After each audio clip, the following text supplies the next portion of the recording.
So there's this really interesting story that I've been meaning to cover for a few days now. One thing that Steam is well known for is the fact that they have this marketplace that perpetuates what can only be described as gambling.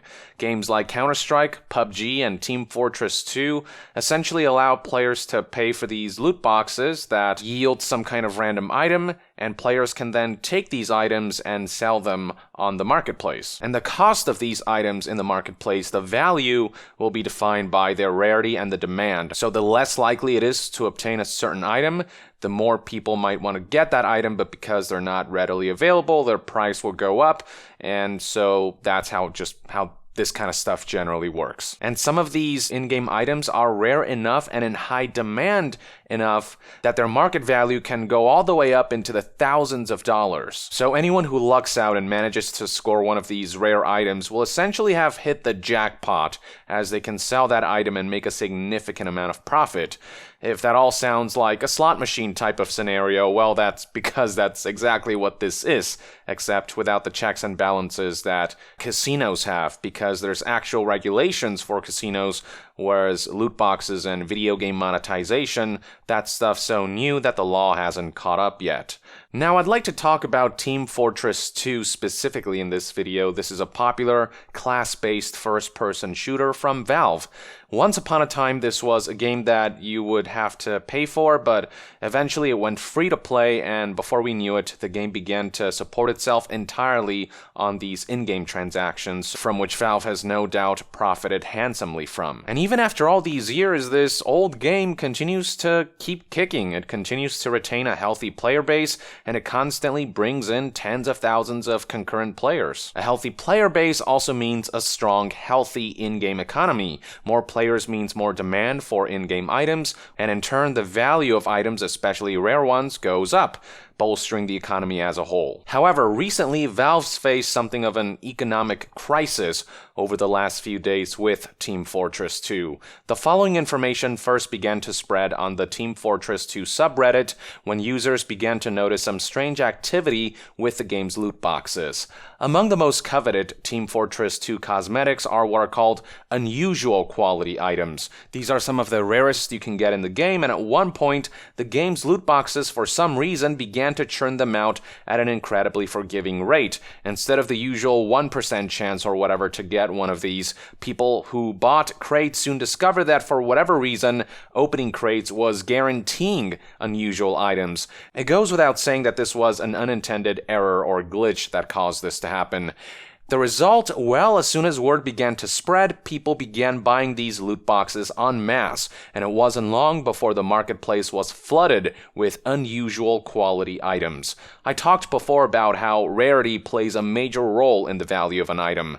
Well, with this glitch allowing people to redeem these rare items in large quantities, suddenly these rare, pricier items became not so rare, causing their value in the marketplace to take a nosedive, as can be seen in this graph right here showing median sale prices tanking. Conversely, the cost of crates, the loot boxes, skyrocketed from mere cents to a couple dollars, as these loot boxes became in high demand after they inadvertently began to yield guaranteed unusuals. What this all culminated into was that Team Fortress 2's economy got completely wrecked, with traders in particular who might do this as a profession losing out on a lot of money, as the items they possess for sale, for trade, suddenly went down in value. They couldn't sell these items at a usual high price. On the other hand, players who have been desiring certain unusual items and who haven't had the luck of the draw had a field day with all this, having garnered all the unusuals they could dream of for dirt cheap. So what we're looking at here is pretty much Team Fortress 2's version of a Great Depression or a market crash, and it's hard to say how long it will take for the game's economy to fully recover. Now, it didn't take long before Valve took action in order to protect their precious Team Fortress 2 economy, which they have profited greatly from over the years. Hours after the glitch was signal boosted, the official Team Fortress 2 Twitter page posted the following: "Trading, unboxing, and marketing for Team Fortress will be down for a bit while we investigate the recent issue with unusual drops. We should have an update in the next few hours." After a few hours, the Team Fortress 2 Twitter page then posted this: update on the unusual situation. All unusuals from the bugged crates have been marked as non-tradable for the time being. We are evaluating what steps to take with these items and will have another update for you after the weekend. So this was their way of temporarily plugging the leak, if you will, of stopping the damage from spreading further. But what damage had already been done, well, that couldn't be mitigated. Since the day of the incident, it's been radio silent for a few days, but 2 days ago on August 2nd, 2019, Valve posted a solution in a blog post published on their official website. Here are the measures that the company decided to take to mitigate the situation. Update on the crate depression of 2019. On the evening of Thursday, July 25th, a bug was introduced that allowed some older crates to grant an unusual hat on every opening. We fixed the bug the following morning and decided to trade lock the hats from the bugged crates while we evaluated the situation. Over the past week, we have been discussing ways to address this situation with the goal of minimizing the impact on the Team Fortress 2 community as a whole, while preserving the experience of customers who had simply opened a crate, made a trade, or purchased from the market on the 25th unaware that a bug produced their item. During our investigation, we discovered that a small number of accounts acquired these hats, and a smaller portion of those accounts acquired an exceedingly large number of them. Based on this, we have decided that if you currently own one of these unusual hats, the first one added to your account will be made tradable. Any other unusual you have received due to the bug will remain permanently trade locked. If you decide that you would rather not have these trade locked hats on your account, you may instead elect a full refund on any number of them. The number of unusual items being made tradable represents about 1 month of the regular unusual drop rate. A few of you were concerned that you had done something wrong by opening a bugged crate and proceeded to delete your hats. While we appreciate the concern, you didn't do anything wrong, so hats from bugged crates deleted before the tradable date will be restored to your accounts with the same restrictions described above. Item tradability restoration and the refund support page will be made available in about a week's time. Refunds will be the full price paid for any hats, crates, or keys bought on the Steam Community Market or Manco store. We will post an update when that exact date becomes available. We apologize for the inconvenience of this incident, and we have added safeguards to prevent incidents like this in the future. So, as far as getting things back the way they were is concerned, this is a pretty smart solution all around. Those who exploited the glitch to obtain vast quantities of unusuals will only be allowed to trade and sell the first one they got from the bug, which limits how many of these rare items circulate in the market, while ensuring that Valve isn't just flat out taking everything away from users, especially since there might be those out there who open these glitched crates without knowing that they were bugged. Basically, people who open these crates do get a bit of a freebie courtesy of Valve because this was ultimately their mistake. They want to at least give some compensation while preserving the integrity of their economy. Giving people refunds is also a great way to mitigate potential backlash, and they're even going as far as ensuring that those who deleted their unusual items, fearing that they might have inadvertently done something wrong, can get them back. Now, according to Valve, we are still looking at a month's worth of tradable unusual items, so there's still some residual damage there that won't heal for some time, but things certainly could have been much worse. So yeah, that's where things currently are at with Team Fortress 2's economy. You know, seeing this whole debacle play out puts into perspective just how fickle a game's microtransactions economy is and how meticulously controlled it is. Game companies will often say that, oh, these microtransactions are just a throwaway feature that give players choice, but in reality they are a game's most important feature for these corporations. It's microtransactions that they'll put the most focus and attention on when it comes to various aspects of their video games. And in the case of Team Fortress 2, yeah, one simple loot box glitch was all it took to almost bring down this house of cards. If you think about it, this is all just a miniaturized ant farm version of our real-world economy, except in the case of Team Fortress 2 and other games like it, it's all directly tied to gambling systems, which is where all of this becomes an issue for me. More and more games are becoming dependent on these kinds of miniaturized but very effective and and meticulously designed in-game economies that use gambling as a foundation to act as the bedrock of these publishers' business.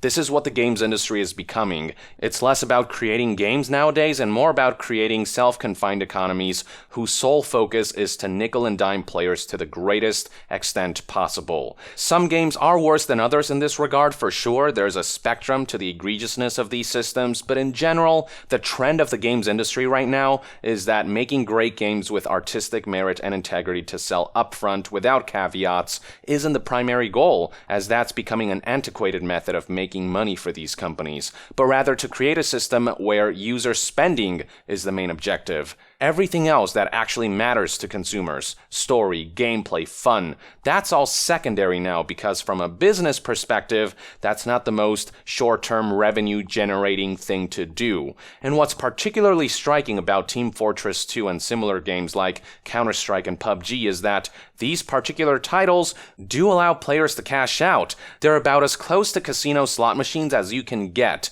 preying on those susceptible to gambling addiction and paving the way for shady third-party gambling sites to thrive, and yet they continue to go unchecked and unregulated in many countries. Now, while headway towards their regulation is moving at a slow pace, there is still a lot of conversation happening. Conversation has certainly not died down. If anything, regulatory bodies are asking more questions than ever before, and until the games industry steps in and introduces their own rules and guidelines that feel tangibly effective, something I feel will never happen, the risk of government interference will only continue to grow. And stories like these that further highlight what major AAA video games are at their core nowadays, these miniaturized economies fueled by gambling, can be used as additional ammo to further justify the necessity for the law to catch up to these emerging predatory trends. I mean, think about it. A video game experienced an economic depression involving the selling of digital hats that users obtain through paid random chance.